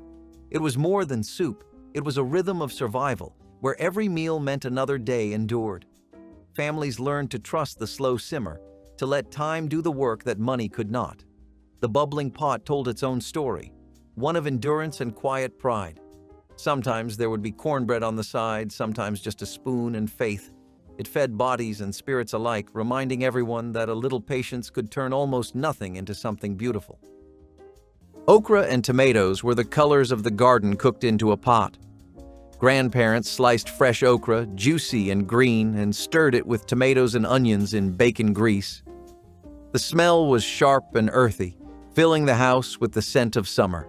The okra thickened the stew, the tomatoes gave it brightness, and a sprinkle of pepper tied it all together. Sometimes it was served over rice, sometimes eaten with cornbread, but always with pride. It was a dish that celebrated what the land could give, even when money could not. Every bite carried sunlight, soil, and sweat. The taste of labor turned into comfort. It was simple, yes, but it spoke of tradition, of survival, and of joy found in small harvests. The colors in the pot looked like a painting, red and green, bright and alive. The first spoonful always carried the warmth of the garden, a reminder that nourishment didn't come from the store but from the earth and the hands that worked it. Grandparents said this was food that told the truth about life: hard work, patience, and reward. Fried rice with scrambled egg was the kind of supper that could be made out of almost nothing but still managed to feel hearty. Leftover rice was saved from the night before, reheated in a skillet with a little oil or lard, and then combined with scrambled egg to add richness. My grandmother would sometimes add chopped onion or green pepper if the garden allowed, but the dish stood strong even without extras. The rice fried up golden, the egg binding it together into something more than scraps. A dash of salt and pepper finished it, though hot sauce often appeared at the table too. What amazed me was how it transformed simple grains into a filling plate that stretched across a family without breaking the budget. The meal carried warmth and thrift in equal measure, reminding everyone that dinner did not need meat to be satisfying. In the 1960s, fried rice with scrambled egg was not fancy, but it was dependable, the kind of dish that fed children and adults alike with just enough to keep spirits steady. Buffalo and hominy soup is a bit of a unique one. I know that hominy is still something a lot of people prefer, definitely some UNCs and boomers, but also some people who just like retro, vintage, or cultural food.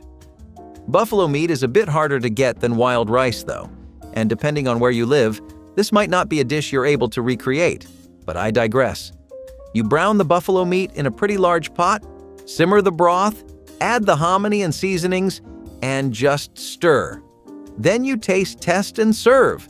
It's a pretty easy recipe considering that the rest of the stuff on here does take some technical cooking skill, especially when it comes to the prep work. If you do decide to recreate this, you should honestly aim for making a winter dish out of it. That's how it was historically eaten back in the day for the Native American peoples as well.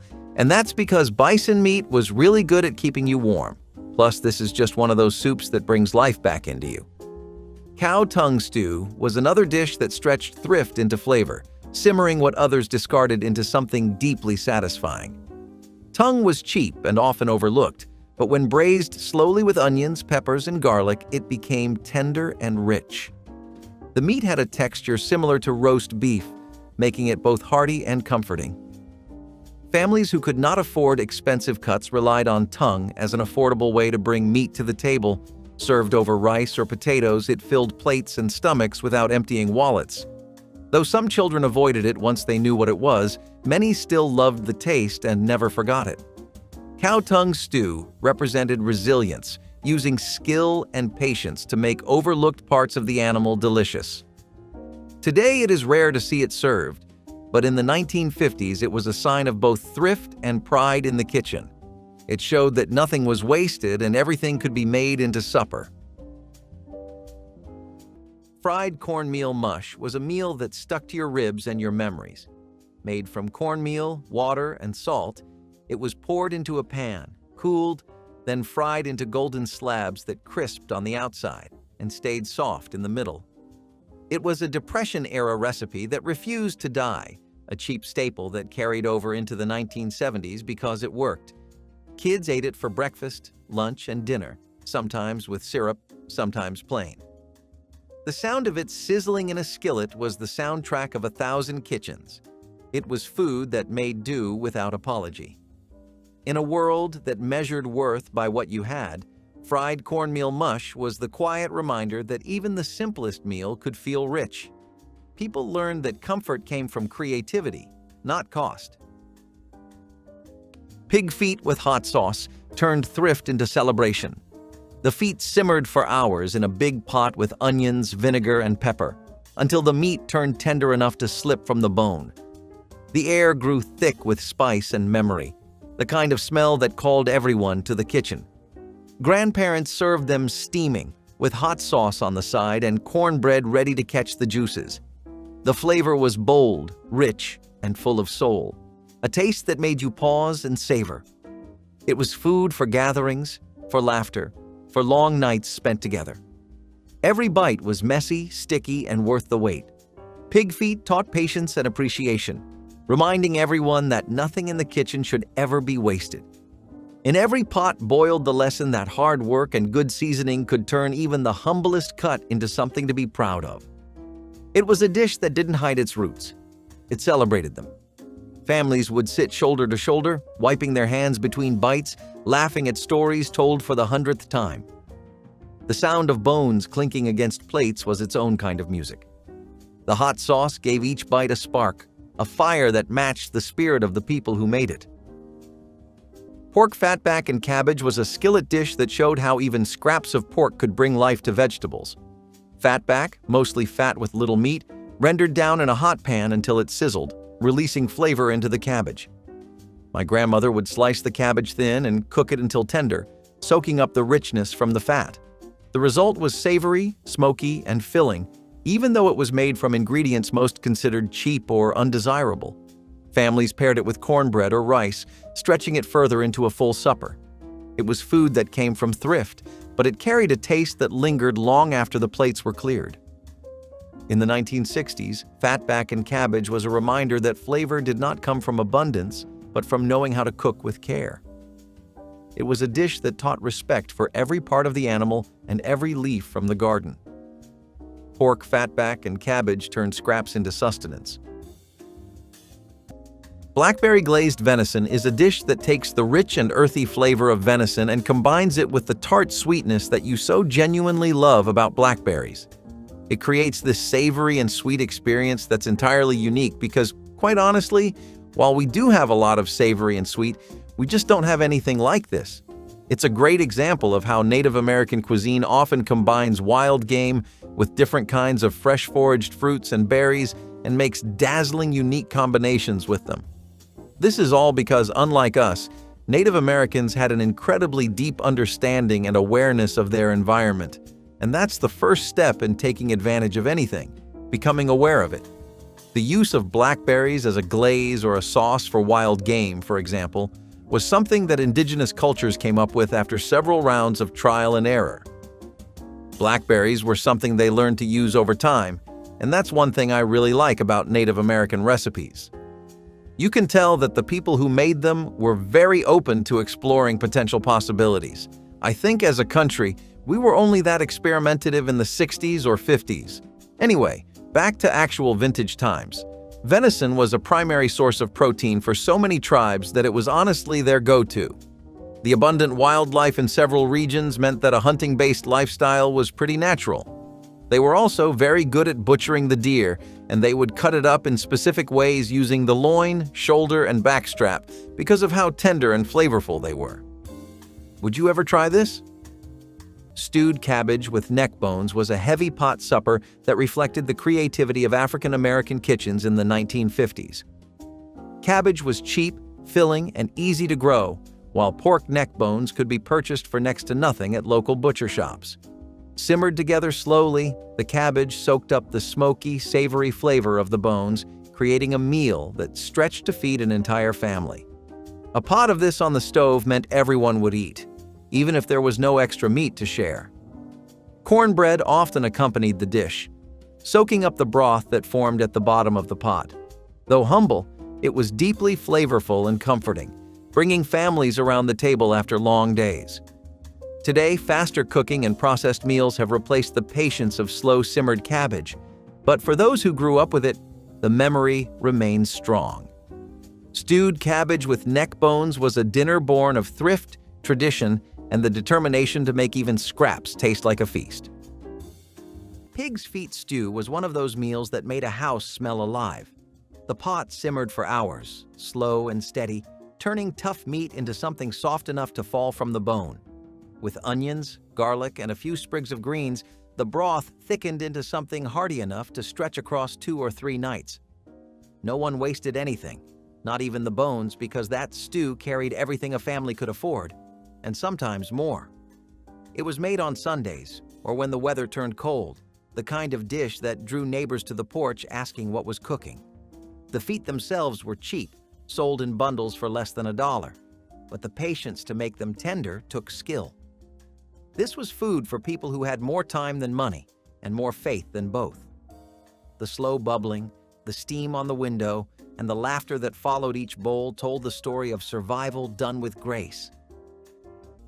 Salmon croquettes were the feast that came from a can. Grandparents mixed canned salmon with chopped onions, a little cornmeal, and an egg to hold it together. The mixture sizzled in the pan, forming golden patties that smelled like celebration. Outside, they were crisp and brown, inside, soft and savory. Served with grits or bread, they turned an ordinary night into something special. Kids called them fish cakes and ate them fast, the crunch echoing across the table. Sometimes a bit of hot sauce went on top for heat, sometimes ketchup for sweetness. No matter how they were served, they were always gone before they cooled. Salmon croquettes proved that flavor came from creativity, not cost. They were rich with pride and memory, the taste of survival wrapped in golden crust. Stewed okra with cornmeal dumplings was a dish that blended frugality with comfort in a way that stuck with families for decades. Okra, often grown in backyard gardens, went into a simmering pot with onions, tomatoes, and broth until it softened into a thick stew. My grandmother would mix simple cornmeal batter, drop spoonfuls into the bubbling pot, and let the dumplings cook until they puffed into tender bites. The texture of the okra thickened the stew naturally, giving it body without needing flour or cream. Each bowl carried the flavor of the garden, earthy and sustaining, with dumplings that filled the stomachs of tired workers. It was food that came straight from the soil and stretched further than its ingredients suggested. Children grew up eating this dish as a matter of routine, yet it became part of the rhythm of survival. In the 1960s, stewed okra with cornmeal dumplings was a staple that represented both thrift and ingenuity, turning humble vegetables and flour into something worthy of pride at the dinner table. Boiled collards with salted fish was a dish rooted in coastal traditions, where dried or salted fish met the greens of the field. Collard greens, simmered long with pieces of fish, absorbed the salty flavor and produced a broth that families called potlikker. Served with cornbread on the side, it became a full meal that delivered both nutrition and satisfaction. This dish tied African American kitchens to older traditions of using preserved fish as seasoning when fresh meat was unavailable. The salt balanced the bitterness of the collards while the fish gave body and protein to the broth. Families loved it because it was affordable and could feed everyone at the table. Children might not have enjoyed the strong flavor, but it carried cultural meaning that extended beyond taste.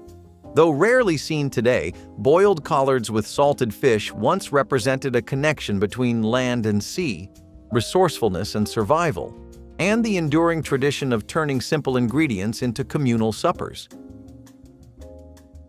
Collard greens with fatback was the smell of home in the Deep South. The greens simmered for hours, the fatback melting down and flavoring the pot with smoky salt. Steam rolled through the kitchen while the pot liquor turned rich and dark, full of vitamins and stories.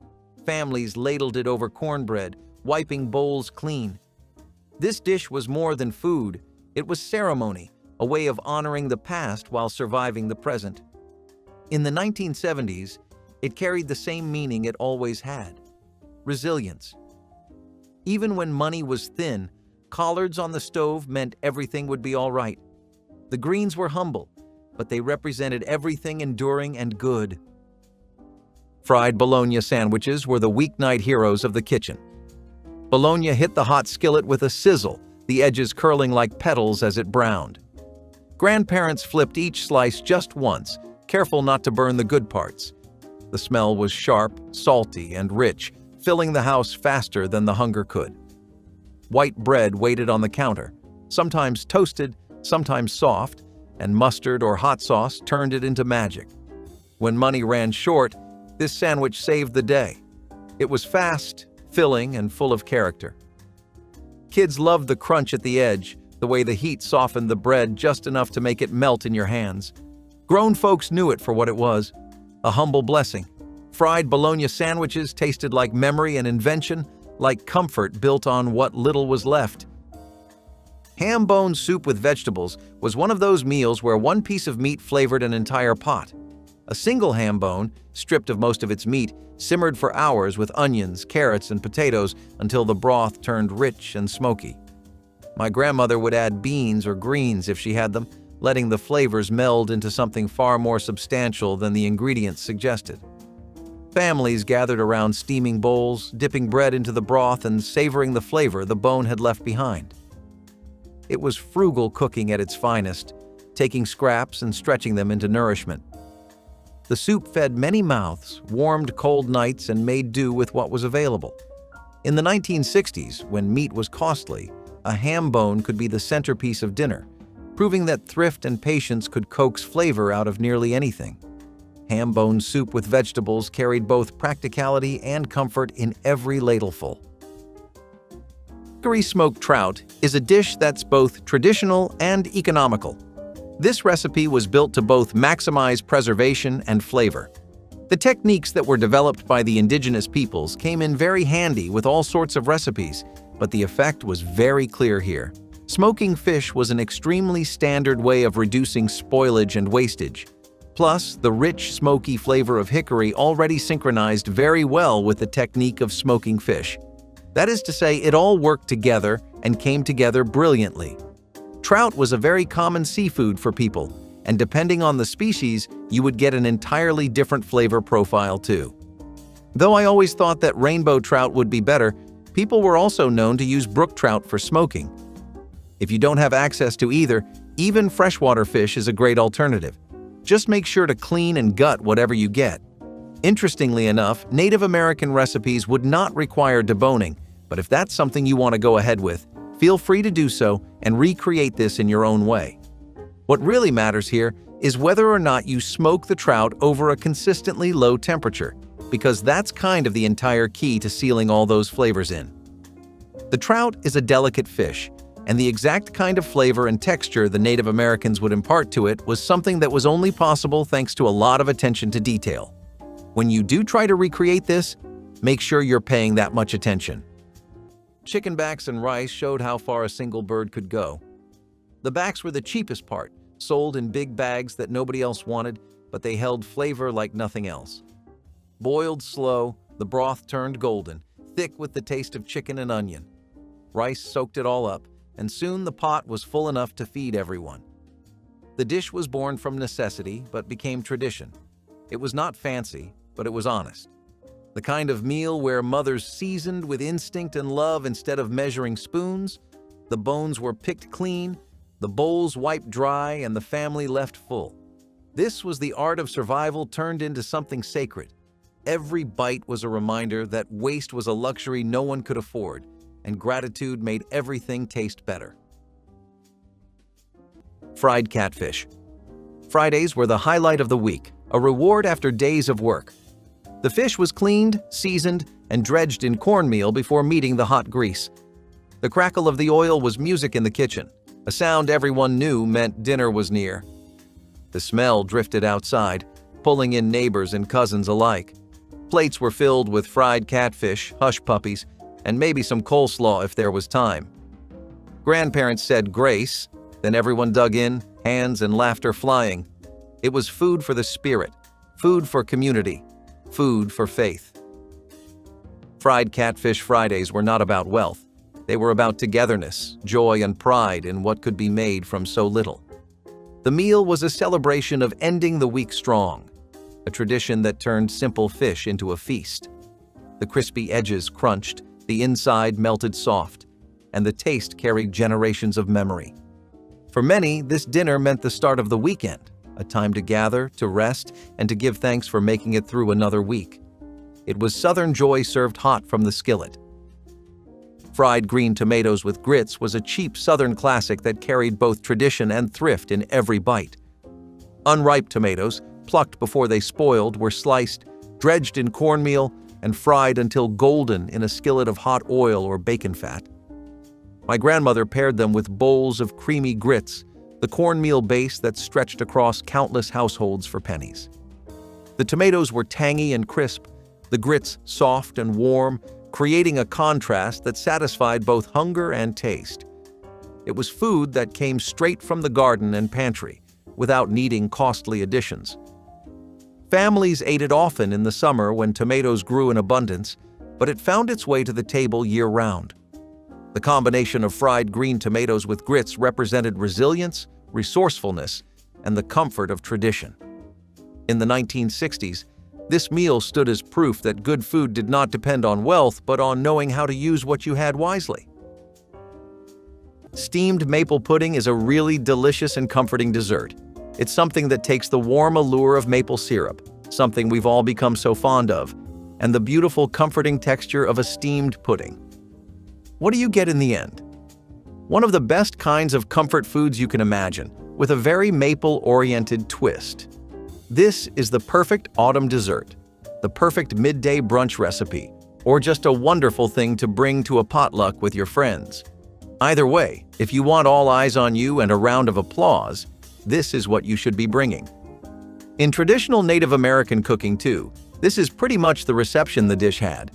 Maple sap was something they prioritized so much in most of their cooking, and it was a dish that wasn't good for just fall, but also for early spring when the maple collecting would begin. In early spring, indigenous peoples would tap sugar maple trees regularly, and then they would haul it back to their tribes and camps. There, they would begin to boil the sap down into a syrup or sugar and use it throughout the year. The syrup had a really rich and caramel-like flavor, and it had a lot of woodiness to it as well. Steamed maple pudding is a delicious dish that embodies how resourceful Native American cooking can be. And in times like today, where food and groceries are even higher than rent, it's a trait we should embody as religiously as we can, to be honest. Also, wouldn't you want to make this for someone special? Boiled potatoes with canned meat was the kind of dinner that taught people how to survive on imagination alone. It did not matter whether the can said Spam, Vienna sausages, or potted meat, whatever was on sale or left on the shelf was enough. Potatoes were boiled soft until they nearly fell apart, then mashed together with slices of salty meat that glistened in the pan. The smell was simple but comforting, a mix of salt and starch that spoke of home. The dish filled bellies fast, which was all that mattered when money was low and appetites were big. Some added onions or a bit of grease to give it life.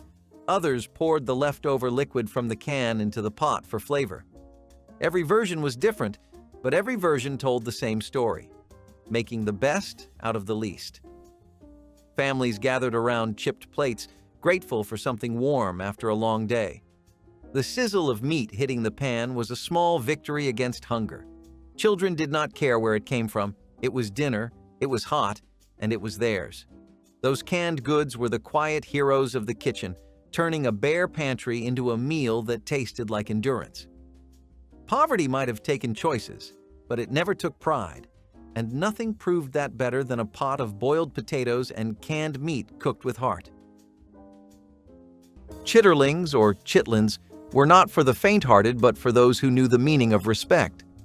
Grandparents cleaned them for hours, boiling them slow to soften the tough cuts. The smell was strong, but so was the pride that came with cooking them right. They seasoned them heavy with vinegar, pepper, and patience. Served hot with cornbread or rice, they were a delicacy born from struggle and tradition. Every bite told a story of survival, of making use of what others threw away and turning it into something sacred. It was a dish tied to heritage, to memory, to the rhythm of the South. Chitlins were not just food. They were legacy on a plate. They took courage to cook and love to appreciate. Families gathered around pots that steamed like offerings, the kitchen alive with heat and history. It was the kind of meal that demanded work but gave back in pride. For many, chitlins were a reminder of ancestors who had done much with little, who found dignity in the act of feeding their own. Eating them was not just tradition, it was a way of honoring everything that came before. Homemade cornmeal pancakes for supper were another way families stretched basic ingredients into a filling meal. Flour, cornmeal, lard, and milk came together in a batter that fried into golden cakes on a hot skillet. My grandmother served them stacked, drizzled with syrup if any was available, or eaten plain with butter when syrup was gone. The pancakes were fluffy yet hearty, giving enough energy to hold a family until morning. They cost next to nothing but fed many, which was exactly what mattered most. Children loved the sweetness when syrup was added, while adults appreciated the sheer substance of the cakes. In the 1960s, cornmeal pancakes were a staple when meat was scarce, turning humble ingredients into something warm and reliable. It was comfort food born of necessity, one of those meals that never left memory even as times changed. Homemade cornmeal pancakes carried the spirit of thrift, filling plates with love and survival. Squash blossom fritters are a really delightful dish that combine the flavor of squash blossoms with the incredible texture and flavor of fried batter. These fritters were something that had deep roots in Native American cuisine, and they were particularly beloved among tribes in the Southwest and Mesoamerican regions, where squash was not only a staple crop, but something of a winter preference as well. Squash blossoms were edible flowers that would bloom from the squash plant, and the fritters were a concept that was present in indigenous food to begin with. However, they didn't start using flour for battering until they saw Europeans doing it. Squash blossoms were something that also looked really pretty, so this is definitely one of those dishes that has a lot of presentation and visual flair to it too. It's a light and flavorful recipe, and it's one of the best things to make if you want to show off your cooking skills with a more subtle dish. Fried chicken livers were the brave man's dinner, rich and strong in taste. They were cheap, sold in bulk, and packed with nutrients that families needed. Dipped in flour, seasoned with salt and pepper, and fried until crisp, they were crunchy outside and tender inside. The smell alone filled a kitchen with a sense of abundance, even when money was scarce. Some ate them with rice, others with bread, and always with pride. They were a reminder that flavor and dignity could be found in the most overlooked places. In small kitchens across the South, they sizzled in hot oil while families talked about their day, each sound of frying echoing like a heartbeat. The taste was bold, earthy, and unmistakably homegrown. Children wrinkled their noses at first, but always came around after the first bite. It was food that made you grateful for what you had and proud of what you could create. Vegetable pot pie with biscuit crust was one of the cleverest ways to turn leftovers into a comforting meal. My grandmother gathered whatever vegetables were left from the week, beans, carrots, peas, or turnips, and simmered them in a simple gravy. She poured the mixture into a dish and covered it with biscuit dough instead of pie crust, which baked into a golden, fluffy topping. The result was hearty, filling, and deeply satisfying, stretching scraps into something that felt like a Sunday supper. Each slice carried both thrift and comfort, a reminder that nothing from the kitchen was wasted. The biscuit crust gave the dish substance, making it a true dinner instead of just a side. In the 1960s, vegetable pot pie with biscuit crust was common across homes that relied on ingenuity, turning odds and ends into meals that filled plates and warmed hearts. It was survival, wrapped in comfort, food that told the story of resourceful families making the most of what they had.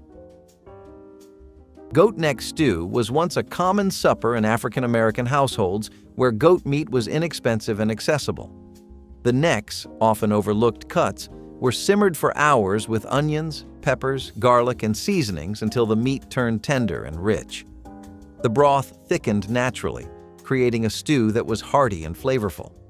Served with rice or cornbread, it provided nourishment and comfort at very little cost. Goat was valued because it was affordable and available in local markets, especially in rural areas.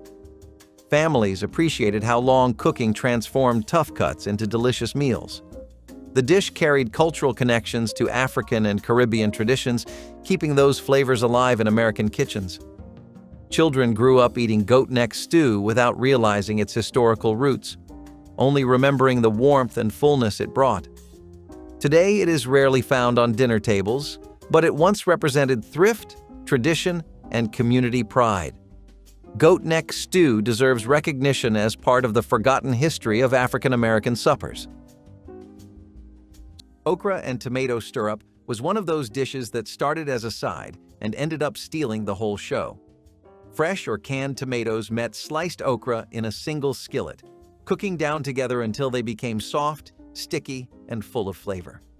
The texture was thick and rich, the kind that clung to every spoonful of rice or cornbread. The smell was tangy and green, sharp at first, but mellowing into something soothing. It was food that reminded families of southern summers and hard work in the fields. Even those who swore they did not like okra found themselves asking for seconds. The trick was to cook it slow, letting the tomatoes do their work until everything melted together into a perfect mess of goodness. A bit of onion or bell pepper made it shine, and sometimes a pinch of sugar brought out the sweetness. In neighborhoods where fresh produce was scarce, a can of tomatoes and a bag of frozen okra could still taste like a garden feast. It was humble food, yes, but it had heart, and every stir of the spoon carried the sound of love being cooked into survival. Shepherd's pie with mashed sweet potatoes was a clever twist on an old classic that fit the budget of Black families in the 1960s.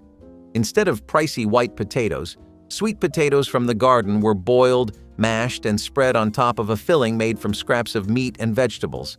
My grandmother would use whatever was left, bits of beef, chicken, or even pork, chopped small and cooked with onions, carrots, or peas until it formed a savory base. The sweet potato topping baked into a golden layer that balanced the salty meat with a touch of natural sweetness. It was hearty enough to fill everyone, but cheap enough to make even during lean weeks. Sweet potatoes were plentiful in many southern gardens, and they stretched farther than most vegetables because they were filling and rich in flavor. Shepherd's pie with mashed sweet potatoes was more than just food. It was a statement of ingenuity. Families made do with what they had and still put something warm and comforting on the table. That golden crust represented thrift and care, carrying both survival and love in every spoonful. Cold-fried chicken backs were one of those forgotten suppers that came out of necessity rather than preference. The backs were inexpensive because they held little meat, but when fried in seasoned cornmeal, they offered just enough flavor to be worth the effort. Families would fry large batches, then eat them cold at supper when reheating was not practical. They were often served with bread, pickles, or beans to round out the meal. Children nibbled around the bones, learning to savor every bite because waste was not an option. African American families valued chicken backs because they were cheap and available when other cuts were out of reach. Cold-fried chicken backs might sound odd now, but they once carried pride, thrift, and resourcefulness. They showed how families turned even the least desirable pieces into meals that held meaning and comfort. Though few remember them today, cold-fried chicken backs were a symbol of making do and finding satisfaction in what little you had. Fried hot dogs and rice were the clever man's version of sausage and grains, a dish born straight from necessity. One pack of hot dogs could stretch across 3 or 4 dinners if you sliced them right. Fried in a skillet until golden and crisp at the edges, the pieces were tossed into fluffy white rice seasoned with whatever was around: salt, pepper, maybe a touch of hot sauce. The sound of the skillet was quick and cheerful, the kind of noise that made a small kitchen feel like a celebration. It was cheap, filling, and came together in minutes after long workdays. Kids loved it because it looked fun, and parents loved it because it filled everyone without breaking the budget. Leftovers were rare because no one ever left a bite behind. It was proof that even the simplest food could still feel like comfort. Fried hot dogs and rice may not have been fancy, but in its sizzling, smoky way, it gave families a taste of joy on the hardest nights. Vegetable soup with garden leftovers was a dish born from necessity and creativity. My grandmother gathered whatever vegetables were left at the end of the week: beans, carrots, peas, corn, or turnip greens, and simmered them in a pot of broth. Sometimes she added rice, pasta, or even potatoes to bulk it up, creating a soup that stretched far beyond its humble ingredients. Each pot tasted different, depending on what was on hand, but it always felt hearty and comforting. Cornbread was served alongside, crumbled into bowls to soak up every drop of broth. It was a way of cleaning out the fridge without wasting anything, a meal that proved scraps could still sustain. Families in the 1960s relied on dishes like this to carry them through lean weeks, stretching pennies into nourishment. Vegetable soup with garden leftovers was both frugal and flavorful, carrying the ingenuity of women who made sure nothing went to waste. It was survival disguised as comfort. one pot feeding many with warmth, pride, and love. Braised pig snouts were another example of how African American families once used every part of the hog. Snouts were cheap, overlooked by many, and sold at butcher shops for pennies. Simmered slowly with onions, peppers, vinegar, and spices, they softened into tender meat that carried bold flavor. Served with rice, potatoes, or cornbread, braised pig snouts became a dinner that satisfied even when budgets were at their tightest. They were not glamorous, but they showed ingenuity and determination in the kitchen. For adults, the flavor was hearty and comforting, while children often found it unusual. Still, it represented the resourcefulness that defined so many meals in the mid-century South. Pig snouts, like many organ meats, gradually disappeared as families shifted to more popular cuts. Yet they remain an important part of culinary history, reflecting a time when nothing went to waste. Braised pig snouts were both humble and proud, a dish that deserves to be remembered for its place at dinner tables. Cracklin' cornbread was what happened when thrift met tradition. Every Southern cook knew the rule: waste nothing from the hog. The leftover bits of fat and skin, called cracklins, were chopped small and stirred into cornbread batter, giving each slice a salty crunch. The smell of it baking filled the house with warmth, the kind that wrapped around you like a blanket. It came out golden, crispy at the edges, and soft in the middle, with little bursts of pork flavor in every bite. Served with beans, greens, or just a drizzle of syrup, it turned scraps into something worth celebrating. The sound of cracklins popping in the skillet was as familiar as laughter after supper. It was proof that even leftovers could taste rich when cooked with care. In homes where money was scarce but love was not, cracklin' cornbread was a symbol of pride, the kind of meal that made folks close their eyes and hum between bites. Stuffed bell peppers with rice and onion were a dish that stretched garden vegetables into something filling and satisfying. Bell peppers were inexpensive when in season, and my grandmother made the most of them by stuffing each with seasoned rice, onions, and sometimes a bit of tomato. Meat was optional and often absent, but the rice itself carried enough substance to make the meal complete. The peppers were baked until tender, their skins blistering slightly while the rice absorbed every bit of flavor. Each stuffed pepper became its own little meal, portioned perfectly for children and adults alike. The aroma of roasted peppers and onions filled the house, signaling comfort even when budgets were stretched thin. It was a dish that looked impressive despite being made from humble ingredients, and it reminded families that presentation mattered too. Stuffed bell peppers with rice and onion carried both thrift and pride, proving that even in hard times, dinner could be hearty, healthy, and beautiful on the table. Stewed hog kidneys were one of those awful dishes that proved nothing went to waste in African American kitchens. Kidneys were cheap and often unwanted at butcher counters, but with long simmering and careful seasoning, they became tender and flavorful. Families cooked them slowly with onions, vinegar, and peppers, letting the strong flavors mellow into something savory. The dish was eaten over rice or with cornbread, turning scraps into a full supper. Adults appreciated its richness and practicality, though many children grew up disliking the taste. Still, it represented the culture of thrift, using every part of the hog with respect and skill. In the 1950s, dishes like this kept households fed even when money was scarce.